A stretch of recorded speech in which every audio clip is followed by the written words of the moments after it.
So this is Steve, and I'm here with Steve Shafer. Hello, Steve. You're running for the first district, Democrat nomination on the primary ballot in May. We appreciate your time today, and Thank you. Sure. We just kind of wanted to sit down with you and learn a little bit about you. Maybe for those who don't know you, kind of along those lines. Why don't you tell me a little bit about yourself? Okay, I'm had a couple of different professions. I'm a retired firefighter. The last 4 years I was with the fire department. I was an assistant to the chief. After that, I went on to be a controller and then general manager in the petroleum distribution business. And I've got more than 20 years of experience in working with budgets and small businesses during that span. Took me to Michigan for a short period of time. And when I retired up there, I moved back to Fort Wayne. I've got 3 grown daughters. I'm married. I have a grandson, and went back late in life, got my education. I was out of high school 10 years and got my associate's degree in accounting from Ivy Tech. And then at the age of 57, I graduated from Eastern Michigan University with a degree in technology management, magna cum laude. And I decided to move back to Fort Wayne after I retired, and I was a little disappointed with some of the makeup of city council and thought that after 20 years of running the last time that it was maybe time to give service back to the community and try and straighten out a few things. Well, I guess the question would be, why are you running? You kind of talked about it a little bit. Well, there's three areas, the reason why I decided to run. The first one is I wanted to give service back to the community. Like I said, after being out of Fort Wayne for a number of years and coming back, I saw some things that were lacking on city council. By service, I mean as a city council member representing the citizens of Fort Wayne. Excuse me. And I modeled this idea from, believe it or not, a Republican. Don Schmidt was on city council for, I think, 24 years. I'm sure that he was asked to run for other offices but stayed with city council. We have some council members now that maybe aren't, that over the past few years have not been interested in staying in city council. They're running in caucuses, running for other offices while they're in city council. I'm running for city council and city council only. I'm not a career politician, and that's not the reason I'm running. I want to serve the community. The last time I ran, I was inexperienced, didn't have the education, didn't have the work experience, and I think now that I am almost 63, that I've gathered that feedback from working in small businesses and working with budgets.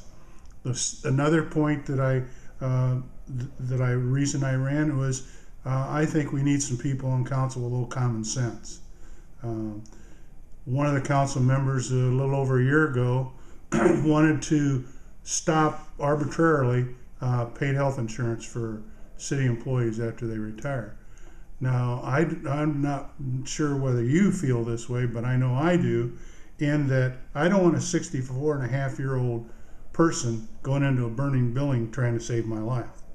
Or I don't want a 64-and-a-half-year-old police officer chasing a criminal that's maybe 20 years old. We got to use a little common sense. Those benefits for those people were negotiated, and those people gave up things to get that. I just think that too many times police and fire develop health problems that are no cause of their own, that they may not be able to get insurance when they leave the department. And the other thing is fairness. The third thing that is fairness. I know it's water over the dam, but I didn't think that the smoking ordinance was handled in a fair way. The councilman that railroaded that through and is now running again didn't consider what it did to small businesses. As an example, I had a bar. I had 8 employees, and I was the only one that didn't smoke. So the smoking ordinance wouldn't have helped my employees because they already smoked.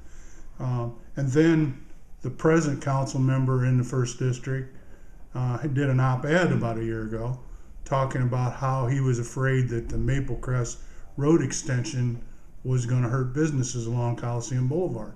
Where was he at when bars were going out of business? So those are the three things: service, a little common sense in city council, and fairness. You brought up the smoking ban that was enacted.